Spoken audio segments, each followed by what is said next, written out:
Welcome to the Teaching Journeys podcast, hosted by Dave Roberts. Humanity possesses a unique skill, the ability to pass knowledge from one generation to the next. This podcast embraces that ability, offering learning opportunities through conversations with extraordinary guests. Dave aims to leave a positive mark on individuals around the world. So before you dive into today's episode, please share this podcast with your network, including friends, family, and colleagues. And please consider leaving a rating or review. Your support makes all the difference.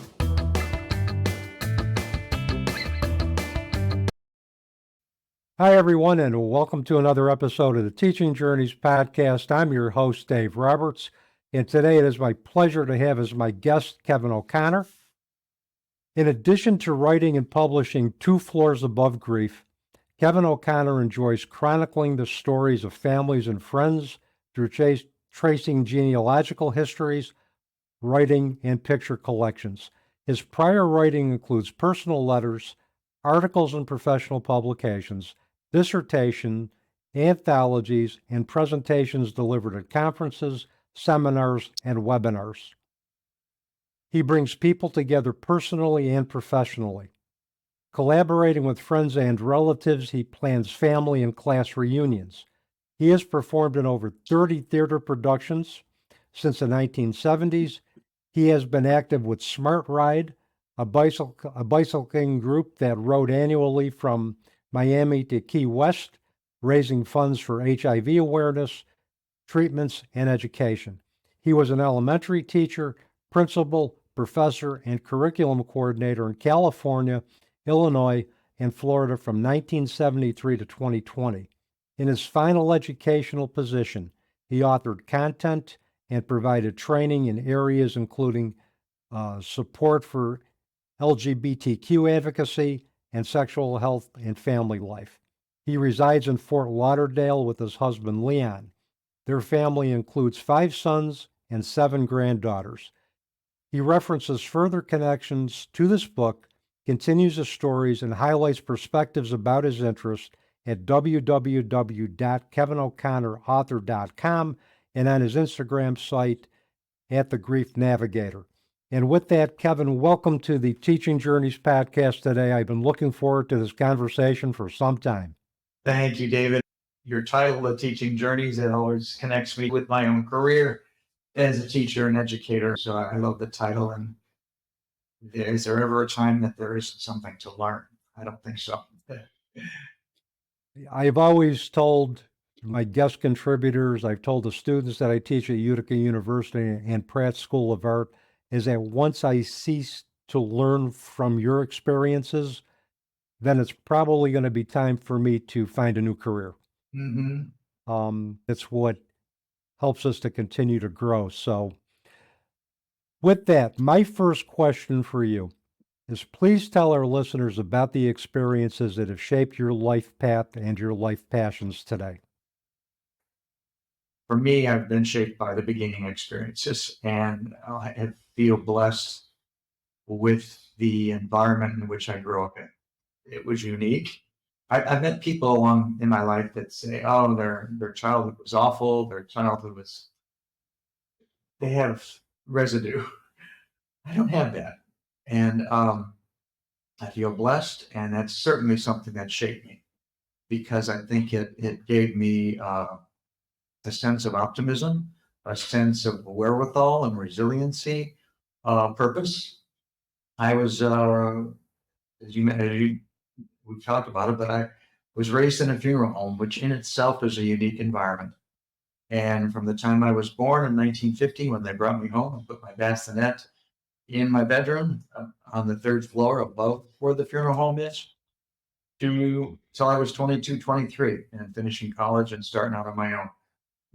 Those are very formative years. And so much of what I learned, even though I didn't carry on the business, so much of what I learned in my youth, in my teens, in my 20s, from my mother and father, my aunt and uncle, shaped me in the education career I pursued. So when, using that word shape again, I catch myself Well, even there's things that shape me even as recently as last night. I'm pretty active, as you said, I'm pretty active in theater. We had a rehearsal last night. And so at the end, I wanted to help the person directing. I said, what do you want me to do with these chairs? She said, just put them on, you can stack them on that rack. So immediately as I was stacking the chairs, I went right back to my time in the funeral home, because so much of life in the funeral home is planning for the next wake or funeral and cleaning up after. And so a lot of my role as a kid was to put up and take down chairs.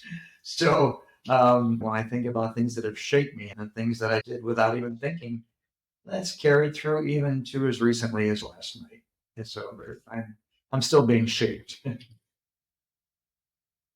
And we'll continue to be shaped by our experiences and other circumstances that come across. But interestingly, that to me is as important of a task to set up chairs and do the setup, because that is something that's a little details, I think, in the funeral business, and how you do that. I think that communicates to the family that you care, that the little things matter as much as the big things do. And sometimes I think doing those little things, gives them one less thing to think about, as they're trying to process the initial shock of the Yeah. death of their loved ones. And one of the things my dad taught me, and I used this when I was a school principal too, he said when he would have a pretty good reading about the family that was coming in, and what he was trying to gauge how many people to prepare for. And he would think, well, I want to have chairs for people and comfortable seating, but he usually opted for setting up less chairs, because he thought that if he needed to set up more, then the family felt a little different. Hey, there's more people coming. They have to set up more chairs. And I did the same thing when I would set up for an assembly at school or with parents coming. I'd have my custodial crew and we set up chairs, and I said, we'll be ready to set up the rest. Partly because if you set them all up and you don't need them, it's more put away, the practical sense. But on the other hand, it gives in this case, in the school setting, the performers, the idea that, hey, this place we're so popular, there's more people coming. And in the funeral home setting, it's when the family knew, because you never really know how many people are going to come to a wake or a funeral. They don't ask for RSVPs for those things. But that whole idea to just have a sense and an appreciation for families' feelings about the attendance. And I think I learned that he talked about things that shaped me. That's something that shaped me right there. And as you were talking about setting up chairs and making sure everything was in order for that part of the celebration of life, I went back to the time of my daughter's celebration of life, or wake, however you choose to conceive it, where my brother-in-law was handling the funeral arrangements. And one of the things he came up to me and said, we got the car situation all settled. We know who's going in which car. And I remember just showing such a great amount of appreciation, because that's something I hadn't even thought about. Oh, yeah. But he took care of those details, so I Yep. didn't have to deal about that. Yes. Deal to worry about that. And that's, I think, one of the things that is a misconception. What a lot of people don't understand about what funeral directors do. It isn't just about, okay, making the arrangements. Do you want to be embalmed? Do you want to be cremated? It's those little things that communicate to the family that you are the most important family that I'm dealing with at this particular moment. And we're going to take care of the little things so that you can worry about the bigger things. And what it boils down to me is what gets lost is that this is a service industry, and what funeral directors are tremendous at is providing service to families who are grieving. And sometimes I think that gets overlooked.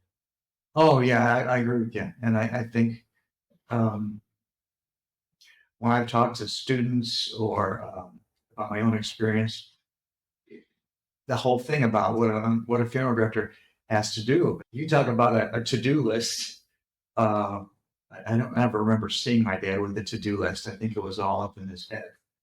But one of the things was listening to the family. And so when a family comes in to make arrangements, he listens. Who do you think will be coming? Who needs to have a ride to the cemetery? What will you be doing afterwards? Let me help you. And then it's like you said just previously, so that takes that load off the family. He and my uncle could get enough from the conversations they had with the family initially or with follow-up conversations to say, okay, this is what we need to be ready for.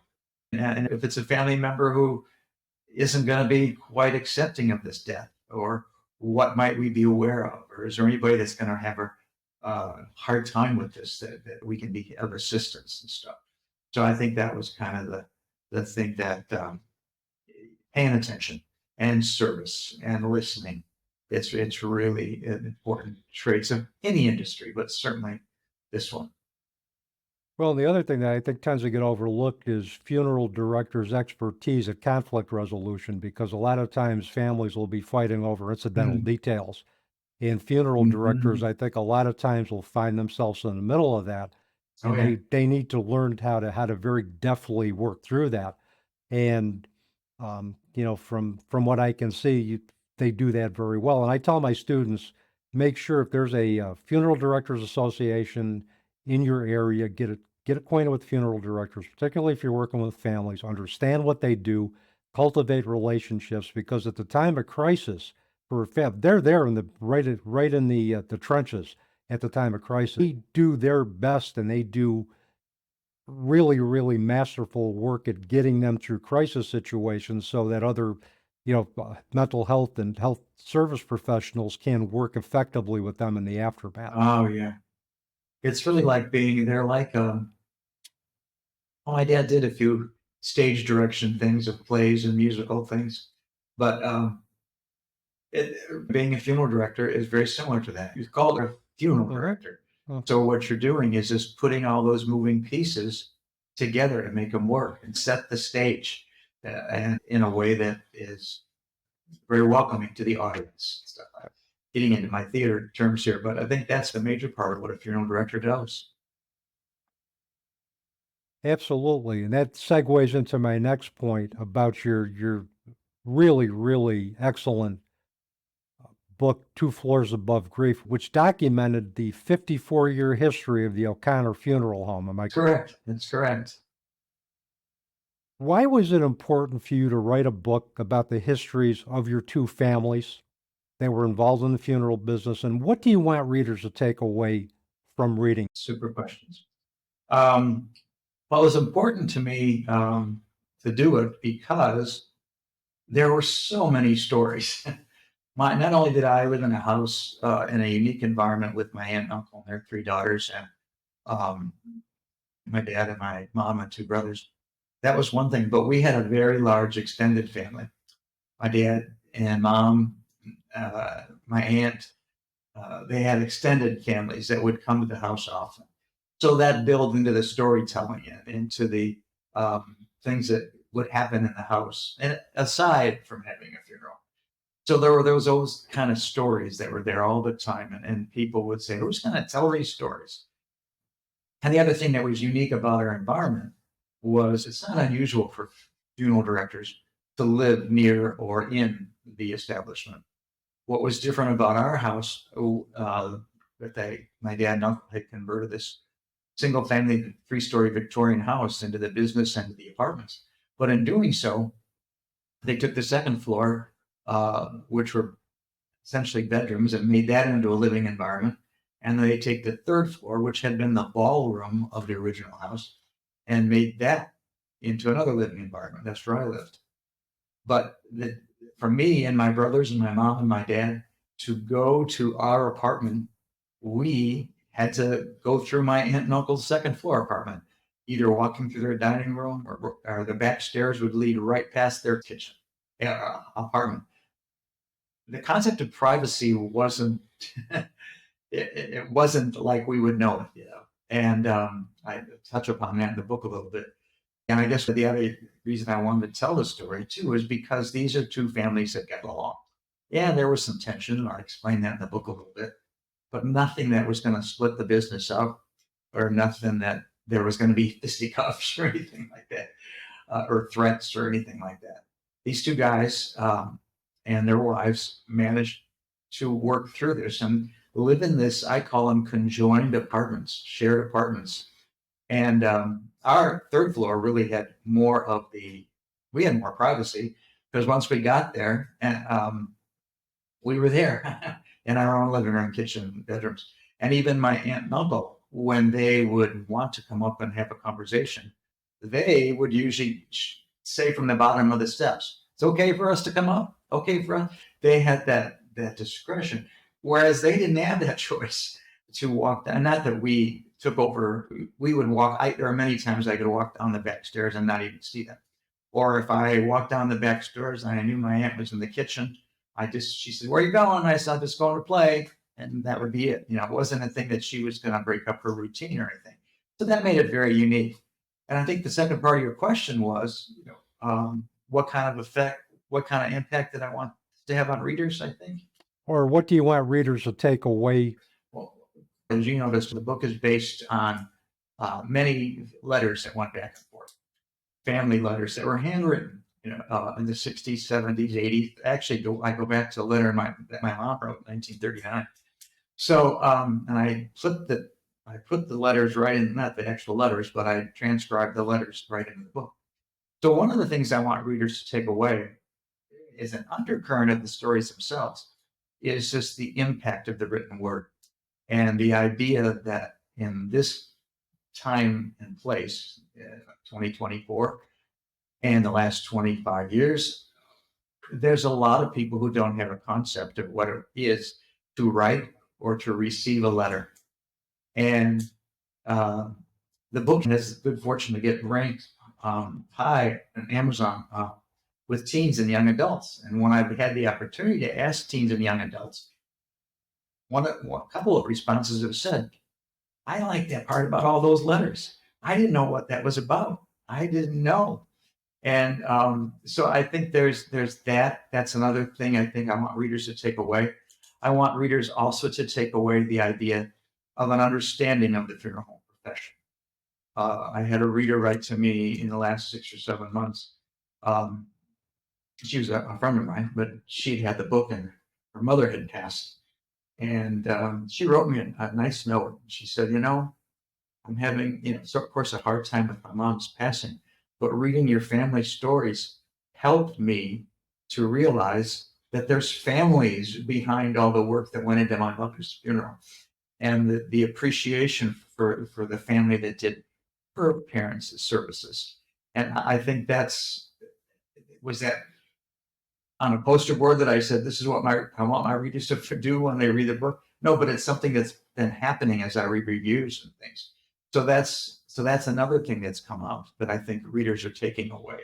The different personalities of the characters that come out through the written word.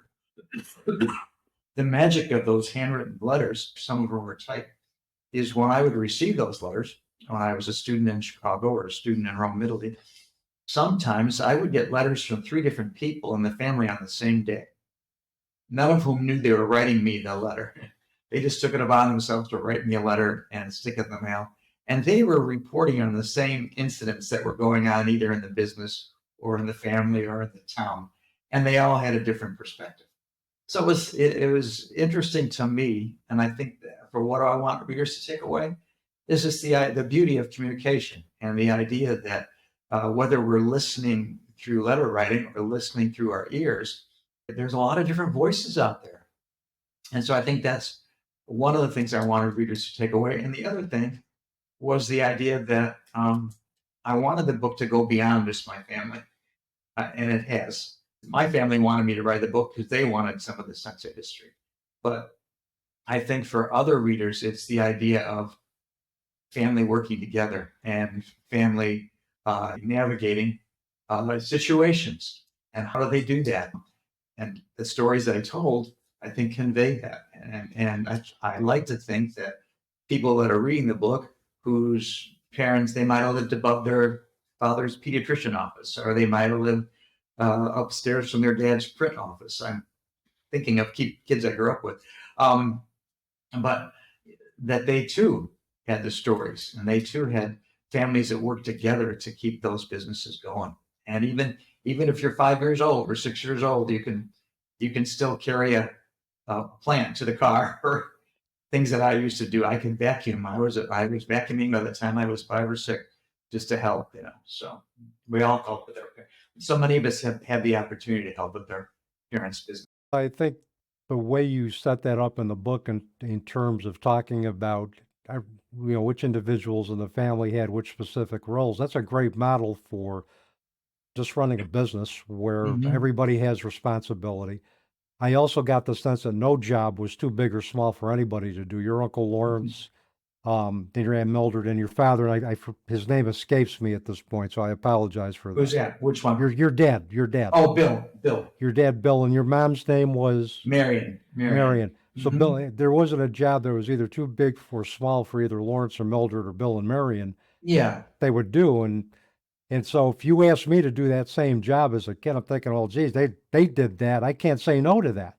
So it's really a great model for leadership from the front.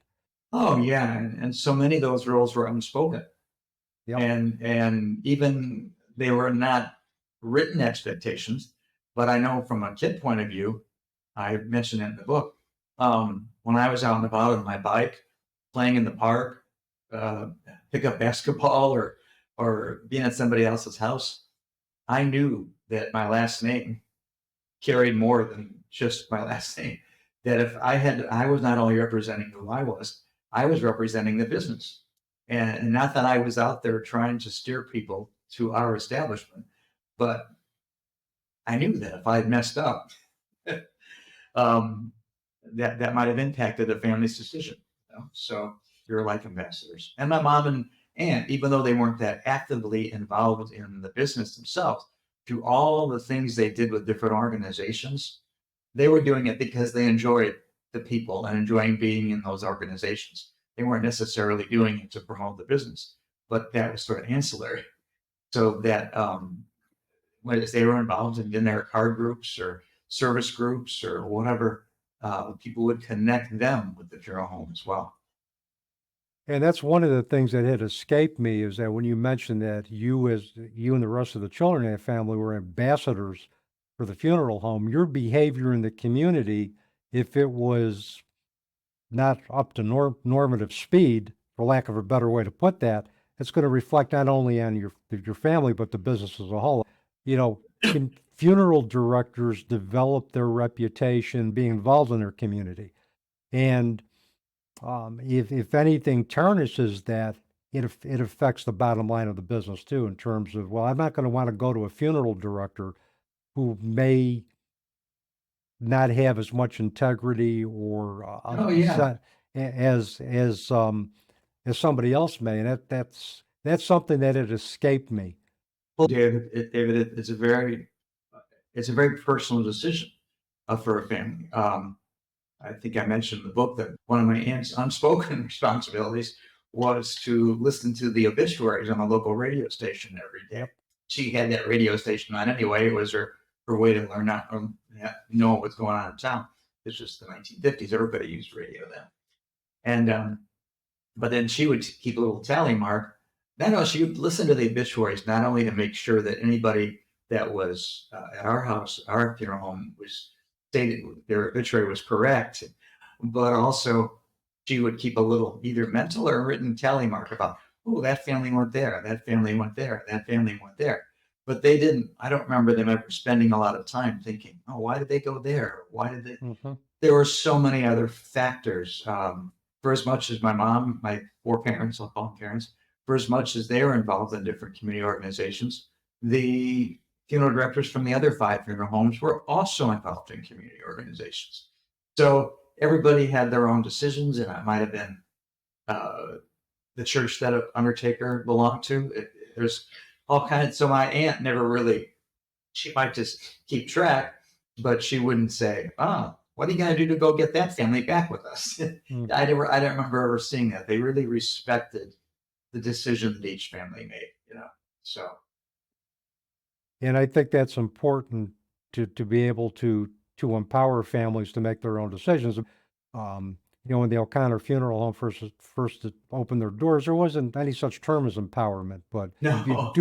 you do let families make their own decisions, because if you don't, and you try to force it, that's also going to get back out in the community as well, too. Oh yeah, and I talked about my uncle's earlier marketing things and how he did it, and it has to be for a funeral home. I'm having never done it, I don't know, so I'm seeking out of school here. But with the sense I picked up from them and so many others of my dad's colleagues and mom's colleagues, uncle's colleagues, it's not something that you stand on a soapbox and say, "Hey, I'm the best undertaker in town." You rarely even see, as I drive around different places, you don't see billboards with that on there.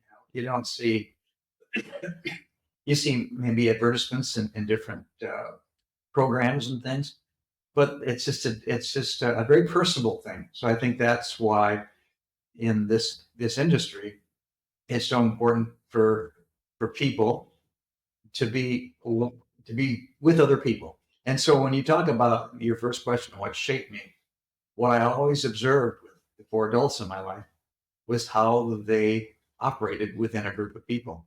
Mhm. They weren't going in there to sell the business. They were going in there because they had personalities that liked to do that. That, but then as they mixed with people and socialized with people, and whether it was from just a purely social sense, or whether it was from a church sense, or the Elks Club, or any one of the organizations they belonged to, it was just because they liked to be with people, you know. And I think that it's that kind of personableness that helps a profession like the funeral directorship succeed.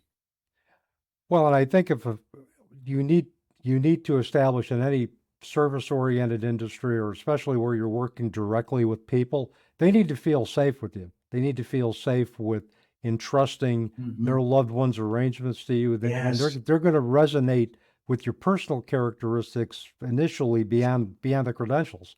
And if you can't sell yourself as a person that can be trusted, that they will be safe with, they're going to go somewhere else. Oh yeah, And yeah. I We discovered in the last 5 years that my one of my Uncle Lawrence's grandchildren found this among his things, and it was it's here in my house someplace.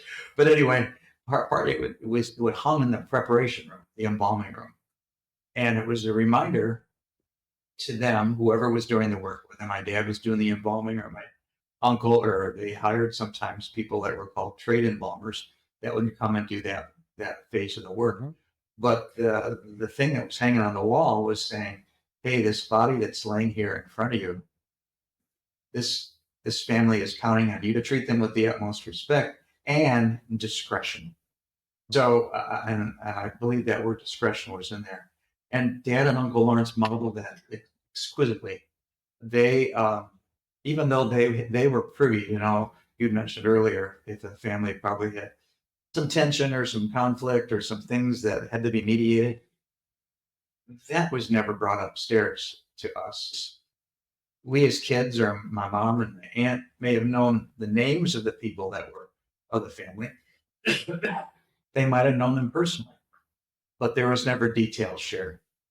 And so when we would sit at the dinner table, it wasn't, how was your day? We talk about school, we talk about, Dad may share a little bit, but it was never, ever about the family themselves.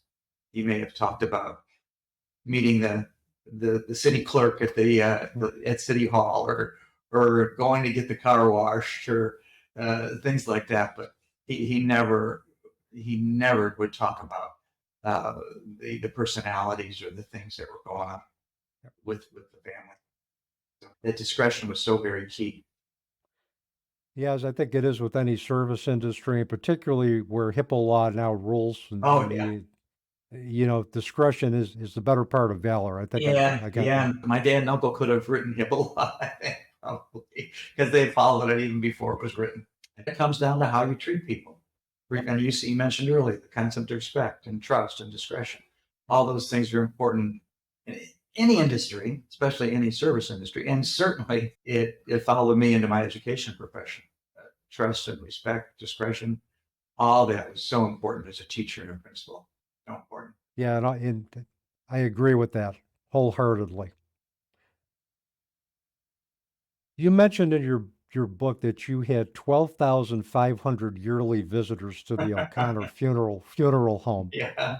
So I would ask you, what did you learn about death and grief, not only from those visitors, but from how your family met with other families? Super quiet. Glad you picked out that tidbit from the book. That was fun that you scoped on that.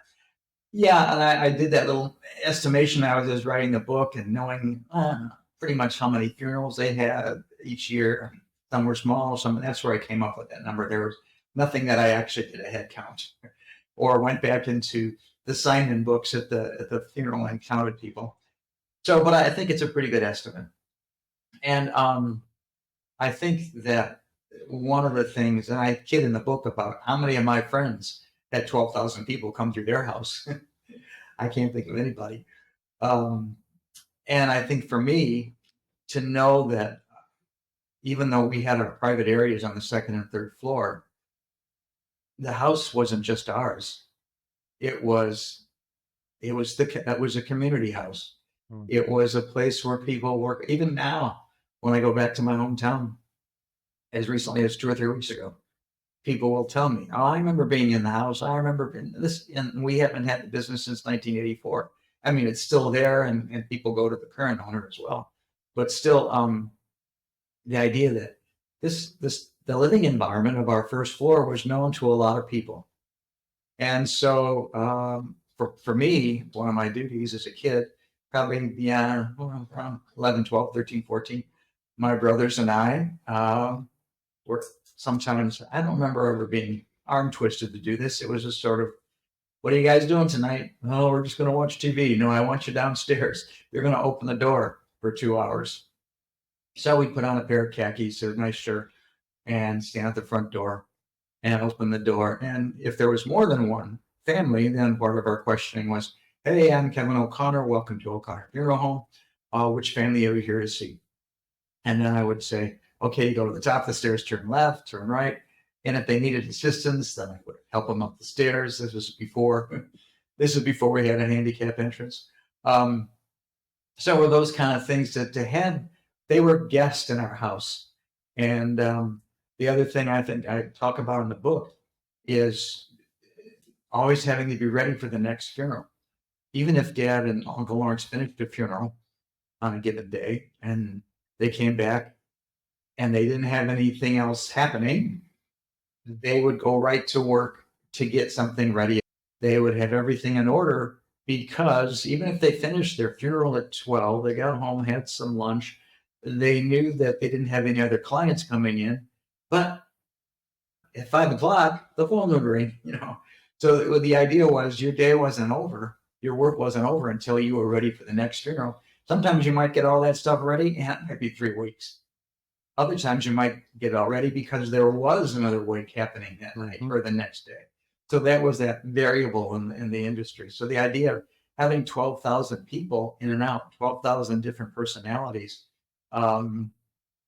when they decided to put an addition on the house, they called it a new chapel. In doing so, they went from having one bathroom for everybody that was at a wake to having a men's room and a woman's room in the lower level. And I kid in the book about how many kids that I went to school with had a urinal in their house. So some days I would just go downstairs to use the urinal because I thought, wow, I live in a house that has a urinal. But that's a little bit of aside from the idea that there's so many people coming in and out of our house. And I didn't know any different. So that was just it. And I could look out the windows of our apartment and see all the cars that were lined up or the parking spaces, and know that some wakes people would park on the street because we ran out of parking. We'd have to shovel and get ready if there was snow. That was another thing we had to get ready for. If there was snow, you didn't usually stop a wake if there was a snowstorm. You just had to make sure your front door was shoveled and everything was salted. And so that's all the things we did. We had to be ready all the time. If I were you and I was in that situation, I would learn very quickly that death is a part of life and something that we cannot avoid talking about, reverting our eyes away from, and that we need to embrace that part of our lives as much as we do the living part of that. Oh, yeah. Yeah, it's so true. And I think that's a little bit what separates my brothers and I and my three cousins who are now deceased themselves. What separated us a little bit from our friends, even though our friends didn't, I don't remember our friends engaging us that much conversation about it, but we had a little different understanding of Mhm. that, and we had it on a daily basis because death could happen when I thought my dad was going to come and watch me play basketball, or it could happen when he was going to take me into the city for a special excursion. Well, can't do it. If it was a special occasion like a graduation, he and Uncle Lawrence would always figure it out that, okay, Bill, you're going to graduation. We'll figure it. I'll be here. Those kind of things. But I think I might have realized that more so than other kids that even though my parents came to most everything I did, um, there were times they didn't. And that was part of the reason because that was the business. That was what Yeah, they and had to do. unfortunately, death and dying doesn't occur on our schedule. It occurs on Yep. a more divine schedule. Yes. And in writing the book, I was able to recall that and bring it out in the book a little bit that there is no schedule. I talk about the story of my 14-year-old friend dying, 4 or 5 weeks after we graduated from 8th grade. Who would have thought that when we were sitting at graduation, that the next time our class would all be together would be 2 months later at his funeral? I mean, you don't think about stuff like that when you're 14. So I didn't even having grown up in a funeral home, I didn't think it would be anybody my own age. So that was just another thing, another way that stuff got brought home to me. Um, and did it make it any easier for me to understand his death or anything? I don't think so. I mean, I think all of us we had 24 kids in our class. I think all 23 of us were grieving in different ways. So it was tough. Well, and death changes the landscape of our lives, and particularly when it's a young adult who Hmm. who dies or transitions, as I like to call it, before their Yeah. time. It begs us to take a look at our own beliefs, our own assumptions, and reevaluate Yeah. who we are and who we want to be, and what's our life going to be like going forward without the physical presence of those individuals in our lives. Yeah. Now, when you think about the idea that a funeral director takes on the grief of another family, I mentioned in the book about when I had the conversation right around the time my friend Francis died. I talked to my dad and said, "What's toughest for you?" And he said, "When young people die, when babies die." He said, "When he and my mom had 5 miscarriages." Why does that happen? Even being faced with death on a professional basis, having to put his hands around the idea that one of his friends would die, or one of his friends or kids was killed, or my cousin in 1955 was killed in a car crash. I mean, so you don't think he said those were the toughest situations. So that whether they be close to home or close to family, or just him feeling the impact that it had on the family that he's working with, he said those were the toughest cases, the toughest cases. And any funeral director I've talked to in my hometown has told me that the toughest situation they have to deal with is when an infant dies or an adult child dies. Mm-hmm. That is heart-wrenching for them to have to go through. Oh, Um, Funeral directors have to compartmentalize so they can provide quality service, but once it's all said and done, and once the arrangements are done and the funeral is done and the celebration of life is done, um, it affects them in private. It's oh yeah, because my dad and my uncle, if a case was coming through, they didn't have a choice to pause and say, "Oh, how am I?" They couldn't even ask, "How am I going to get through this?" They just had to do it. They had to do it, and the resiliency, looking for the right word, but just the wherewithal, and you use the word compartmentalize. They had to compartmentalize their own feelings about that situation Mhm. and say, "My job here is to help this family. That's my role of service." And then I talked earlier about, but what does an undertaker do with all that grief? What do they do with all the stuff they shoulder? It's really it's a mental health issue too. I think so. As I was reading your book, I began to recall memories of my own childhood. I was raised by a single parent, my mother, but also my maternal grandmother and my maternal aunt, and we all lived in the same house. Okay. And I started thinking about Oh, that yeah, as I was reading yeah, about your two families, yeah. in a funeral home. Um, what do you believe are the benefits of nostalgia to our overall well-being and our ability to work through grief? Nostalgia, pretty powerful, huh? I share quite a bit of nostalgia in the book. Um, you mentioned in the intro that one of my identities on Instagram now and Facebook too is called the Grief Navigator. And one of the things that I'm working on, and as an extension of the book, is to, like, as you do this in your work too, is connecting people with ways that can help them, because there's no one situation that is the same. There's no similarity. There's plenty of resources. So what can I do to help a person navigate and make decisions through the resources I provide? So the role of nostalgia, I think, just for me, when I look back at my own family, just knowing that even before my dad and uncle started this business and hearing their stories from their ancestors, death, and as we've talked about in this podcast, death doesn't escape any of us, you know. So for them, the nostalgia of growing up with a very close knit family of aunts and uncles and grandparents, and my mom and aunt the same.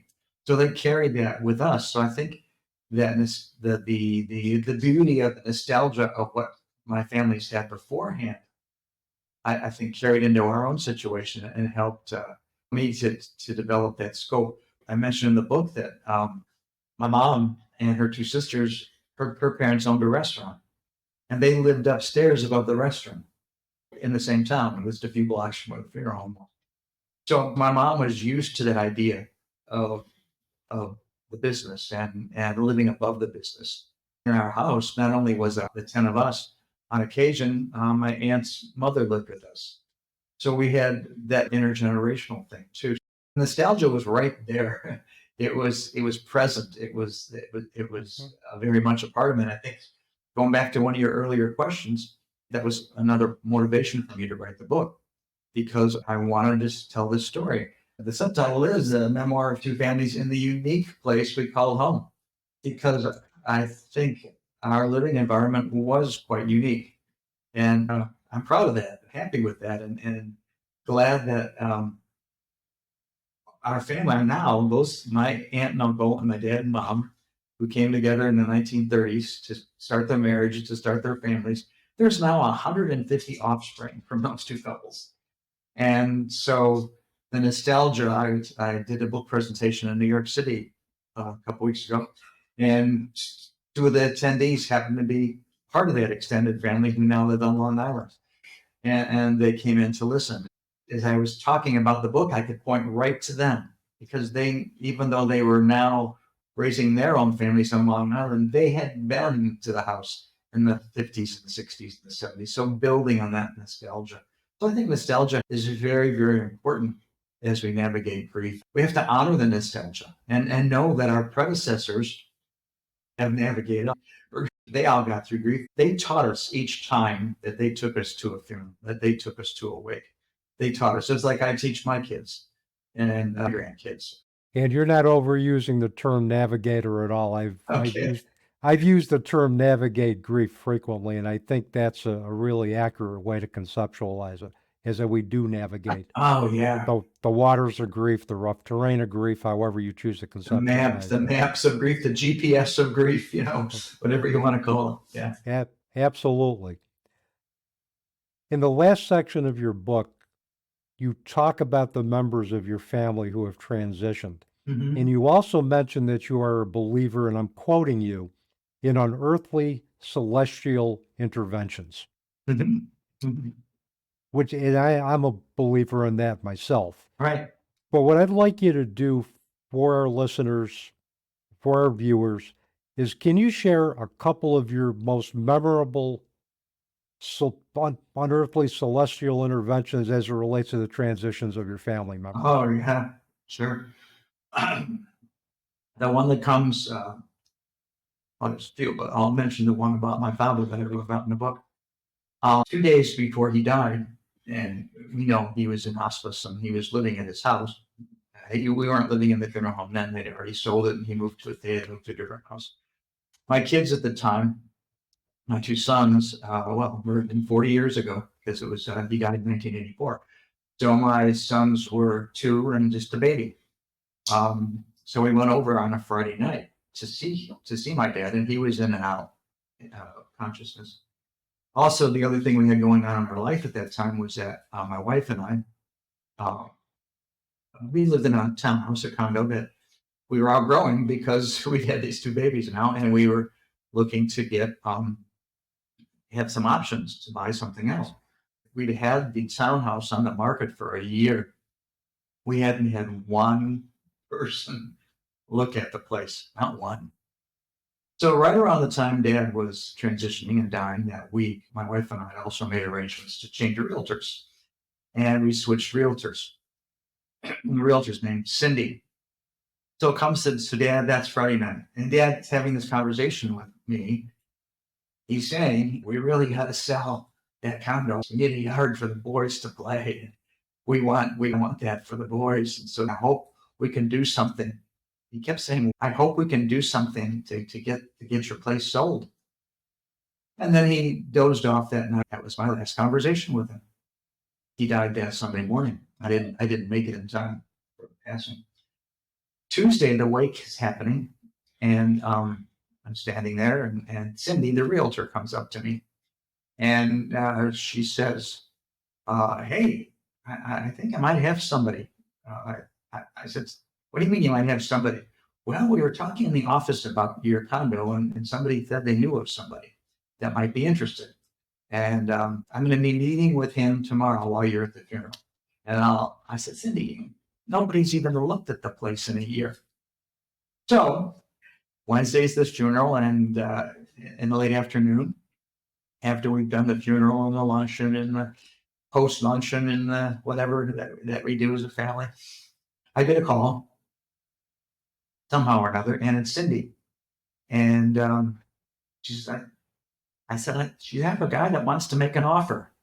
He's gonna, can I call you Thursday morning? I know you're pretty busy with everything. I said, yeah, call me. So the next morning he calls, we figure out what we agree on the offer. Friday morning we sign the papers. So within a week after my dad and I had this conversation, the place was sold after not having ever been looked at. And whatever he did, I still think it's him, because that was his last conversation. When I talk about celestial happenings, I think in his own space where he was at, he figured out a way to find this guy to be discussed at the office where Cindy, he didn't know Cindy, where Cindy was, but to this day, 4 years later, I think that condo sold because of my dad. And that was one event that was, I considered more of a celestial connection, a happening that came with the family. And I think that is, I think that's pretty one of them that's really happened. So. And for me, I can't consensually validate anybody else's experience with unearthly celestial interventions.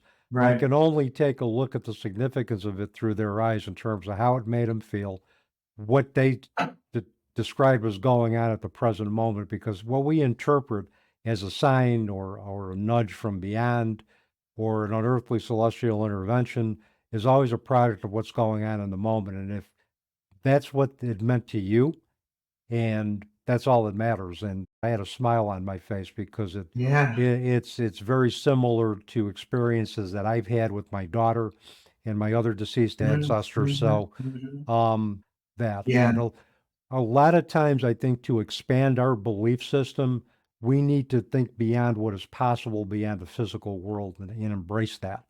No, I still believe that. I don't do much religion stuff, but I do believe that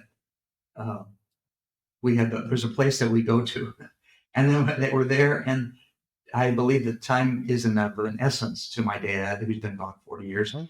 He's probably looking at me as the 35-year-old he left when he died, maybe, but he sees me as a 74-year-old now. But I still turn to him and, hey, can you give me a pointer here? Or, hey, can you get together with the others that you're probably communicating with and help me out of this jam? And I think they do have something to do with the decisions that we're led to. I don't think they help me make the decision, but they lead me to things that are going to help. So I really think that. And I agree with that observation too, Kevin. If you are going to leave our visitors with one thing today, what would that be? I think one thing I would leave the listeners with, and just this show talks a lot about grief and transitions and how we navigate those passages. One thing I want to leave people with is just the individualization of each of those journeys, and whether we're looking at that from the person who's passing or our reactions. And I think we've mentioned even in this call that we can never be experienced enough with grief. Just because I found some things that worked when my mom died in 2010, it doesn't mean that it worked for me when my mother-in-law passed 2 years later, or when I had other friends or family that had died in the 14 years since my mom died. Each situation is different. So one of the things I want to leave with readers is just the idea to respect the presence of what's happening. And when a person says, hey, how come we can't do it the way we did the last time? Well, I think part of it is because it's not the last time. It's the now time. And what were the wishes of this deceased person? And who's in the family dynamic now that wasn't there when the last one happened? Mhm. So all those variables change. When I'm thinking about leaving with readers, I think about there's joy in grief. It's veiled, but I think it's worth discovering. And I think part of that joy is knowing that each passage, each transition, each dynamic presents a new set of stories, a new set of ways to do things. I'm always intrigued with the relationships that develop during and after a funeral.